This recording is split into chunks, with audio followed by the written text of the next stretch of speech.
കാര്യം പറയട്ടെ. ഈ നവകേരള സദസ്സുമായി ബന്ധപ്പെട്ട് ആ പരിപാടിയുമായി ബന്ധപ്പെട്ടുള്ള എൻ്റെ വിമർശനങ്ങൾ ഞാൻ പല രീതിയിൽ പറഞ്ഞിട്ടുണ്ട്. ഈ പറയുന്ന ചർച്ചകളിലൊക്കെ പറഞ്ഞിട്ടുണ്ട്. ഞാനത് ആവർത്തിക്കുന്നില്ല. പക്ഷേ എൻ്റെ പ്രശ്നം കോൺഗ്രസ്സുകാർ ഒരു ആത്മപരിശോധന നടത്തണം. ഈ കാലഘട്ടത്തിൽ നിർബന്ധമായും അവരത് ചെയ്യണം. കാരണം എന്താണെന്ന് വെച്ചാൽ ഇപ്പം ഈ ഇടുക്കിയിലെ അന്നക്കുട്ടിയും മറിയക്കുട്ടിയും നടത്തിയൊരു പ്രക്ഷോഭത്തിൻ്റെ വാർത്താ പ്രാധാന്യം പോലും ലഭിക്കാതെ പോയതായിരുന്നു ഈ വിചാരണ സദസ്സ് എന്നൊക്കെ പറയുന്നത്. യഥാർത്ഥത്തിൽ കേരളത്തിൽ ഒട്ടേറെ പ്രശ്നങ്ങൾ ഈ നവകേരള സദസ്സ് നടക്കുമ്പോൾ ഉണ്ടായിരുന്നു, അല്ലേ? ക്ഷേമ പെൻഷൻ കിട്ടുന്നില്ല, കർഷക ആത്മഹത്യകൾ തുടർച്ചയായിരുന്നു. അപ്പോൾ ആ രീതിയിൽ വിദ്യുച്ഛക്തിയുടെ വില വർദ്ധിക്കുന്നു, സബ്സിഡി സാധനങ്ങൾ കിട്ടാനില്ല, സപ്ലൈകോയിൽ പ്രതിസന്ധി, ഇത്തരത്തിൽ ജനകീയമായ ഒട്ടേറെ പ്രശ്നങ്ങൾ നടക്കുന്നൊരു ഘട്ടത്തിലാണ് നവകേരള സദസ്സുമായിട്ട് ഈ പറയുന്ന സർക്കാർ ജനങ്ങളെ കാണാൻ ഇറങ്ങി പുറപ്പെട്ടത്. അവരെ വിചാരണ ചെയ്യാൻ വേണ്ട ഒട്ടേറെ വിഷയങ്ങൾ കോൺഗ്രസിൻ്റെ കയ്യിലുണ്ടായിരുന്നിട്ടും യു ഡി എഫിൻ്റെ കയ്യിലുണ്ടായിരുന്നിട്ടും അവർക്കത് നന്നായി കൈകാര്യം ചെയ്യാൻ കഴിയാതെ പോയി. അത് വളരെ പ്രധാനപ്പെട്ട ആത്മപരിശോധന കോൺഗ്രസ് നടത്തേണ്ട ഒരു കാര്യമാണ്. എന്ന് മാത്രമല്ല, ഇപ്പോൾ ഈ KSUക്കാരും യൂത്ത് കോൺഗ്രസ്സുകാരും വഴിയിലിറങ്ങി പിണറായി വിജയനെ കരിങ്കൊടി കാണിച്ചില്ലായിരുന്നു വെങ്കിൽ UDF-ഓ കോൺഗ്രസോ കേരളത്തിൽ ഈ നവകേരള സദസ്സ് നടക്കുമ്പോൾ ചിത്രത്തിലേ ഉണ്ടാകുമായിരുന്നില്ല. അവരാ അടി വാങ്ങിച്ചുകൊണ്ടാണല്ലോ നമ്മളിരുന്ന് ഈ ചർച്ചയൊക്കെ ചെയ്യുന്നത്. അതേസമയം ഗവർണർ ഒരു വശത്തിറങ്ങി പ്രകടനം നടത്തി ഗവർണർ വേഴ്സസ് സർക്കാർ എന്നുള്ളൊരു നിലയ്ക്കാണ് കാര്യങ്ങൾ കേരളത്തിൽ നിന്നിരുന്നത്. ഗവർണറെ പ്രതിപക്ഷ നേതാവ് എന്ന നിലയ്ക്ക് വിളിക്കുന്നൊരവസ്ഥ പോലും കേരളത്തിലുണ്ടായി. കോൺഗ്രസ് ഇത് ആത്മപരിശോധന നടത്തണം. പിന്നെ ഒരു കാര്യം കൂടി പറഞ്ഞേക്കാം, UDF ഒരു കാലത്തും കേരളത്തിൽ അധികാരത്തിൽ വന്നിട്ടുള്ളത് അവർ വിയർപ്പൊഴുക്കി വലിയ സമരങ്ങൾ നടത്തിയിട്ടുള്ളത് കൊണ്ടല്ല കേട്ടോ. ഒരു ആൻറ്റി ഇൻകംബൻസി എപ്പോഴും ഉണ്ടാകും.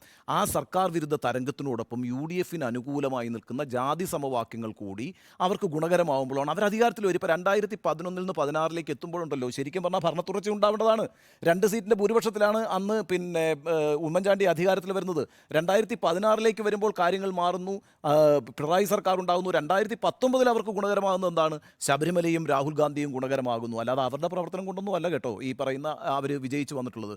2021 കോവിഡിൽ നന്നായി പെർഫോം ചെയ്തതോടുകൂടി വീണ്ടും സർക്കാർ അധികാരത്തിൽ വരുന്നു.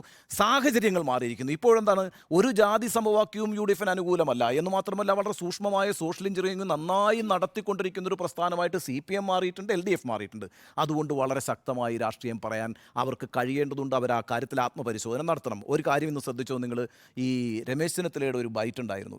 സുധാകരൻ്റെ ബൈറ്റിനോടൊപ്പം തന്നെ വളരെ പ്രധാനമായി നമ്മൾ ചർച്ച ചെയ്യേണ്ട ഒരു കാര്യമാണ് രമേശ് ചെന്നിത്തലയുടെ ബൈറ്റ്.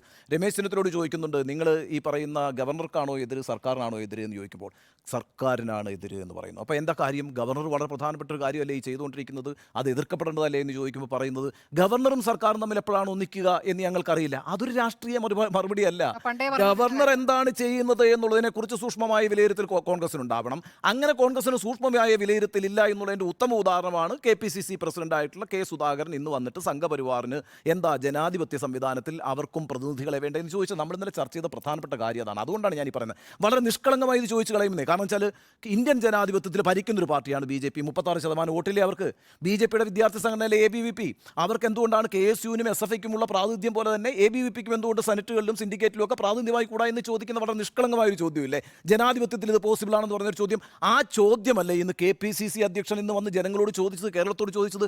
അതൊരു നിസ്സാരമായ രാഷ്ട്രീയ പ്രശ്നമാണ്. ഈ രണ്ടു പേരും, രമേശ് ചെന്നിത്തല പറഞ്ഞ കാര്യവും KPCC അധ്യക്ഷൻ സുധാകരൻ പറഞ്ഞ കാര്യവും അങ്ങേയറ്റം അപകടകരമായ രണ്ട് സ്റ്റേറ്റ്മെൻറ്റാണ്. അതുകൊണ്ട് ഈ നവകേരള സദസ്സിൻ്റെ കാലഘട്ടത്തിൽ തങ്ങൾ എന്തു ചെയ്തുവെന്നും എന്താണ് ചെയ്യേണ്ടിയിരുന്നത് എന്നും കോൺഗ്രസ് ഒരു ആത്മപരിശോധന നടത്തിയില്ലെങ്കിൽ, UDF ഒരു ആത്മപരിശോധന നടത്തിയില്ലെങ്കിൽ ആ പ്രസ്ഥാനം കേരളത്തിൽ ഇല്ലാതായി പോകുന്ന കാര്യത്തിൽ തർക്കമൊന്നുമില്ല. നേരത്തെ നികേഷ് പറഞ്ഞാൽ ഞാൻ പൂർണ്ണമായും പിന്തുണയ്ക്കുന്നു. ദ്വന്ദ്വങ്ങൾ ഉണ്ടാവുക എന്നുള്ളതാണ് ജനാധിപത്യത്തിൽ ഒരു ഭംഗി എന്ന് പറയുന്നത്. അധികാരത്തുടർച്ച ഉണ്ടാകുമ്പോൾ അധികാരത്തിൻ്റെ ദുർവിനിയോഗം ഉണ്ടാകും, അധികാരം തലയ്ക്ക് പിടിക്കും.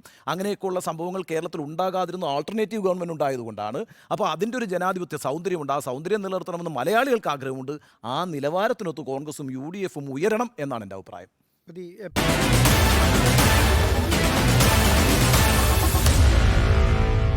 Meet the editors.